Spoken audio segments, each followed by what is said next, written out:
Now, also in France, the trial linked to the 2015 Charlie Hebdo attacks continues today in Paris.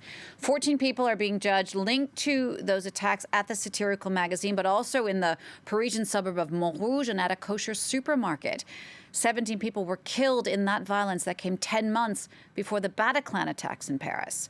Well, our Chris Moore is at the courthouse in Paris where the trial is taking place. He joins us now live from there. Chris, this trial restarted yesterday after a month-long interruption. It was stopped again today. What's behind all of these delays?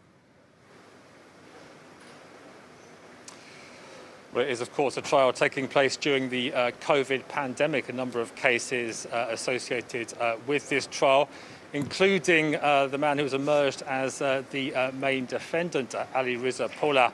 And after this 1 month interruption, extraordinary scenes in court yesterday, where he kind of lay prostrate in the box, frequently interrupting proceedings, at one point apparently vomiting before being ejected. His legal team say he's still suffering from the after effects of COVID. The prosecution saying all of this was an act, effectively, of theatre. He's accused of being the right-hand man of Ahmadi Coulibaly. He was the gunman who killed a policewoman in the southern Paris suburbs before going on to attack that kosher supermarket. In terms of the symbolism of this trial, well, of course, many of the main protagonists, the attackers themselves, died. Many other high-profile suspects have since gone off radar, including Coulibaly's girlfriend, thought to have fled to Syria just before the attacks. But it is an opportunity for some kind of closure for those affected, for victims, family and friends, for police officers. And as far as France is concerned, of course, many of the issues raised by the Charlie Hebdo affair remain very much live. They keep coming back.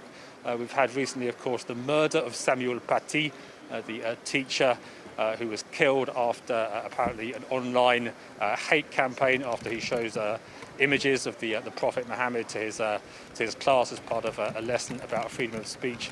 And the overall terrorism problem certainly hasn't gone away, and the government is still grappling with ways of dealing with it.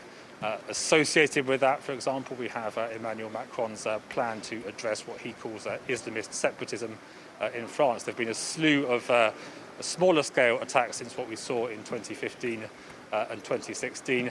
And on that front, other major trials are also slated, including over the Bataclan attacks in 2015 and the lorry attack on the Nice seafront in the south of France the following summer.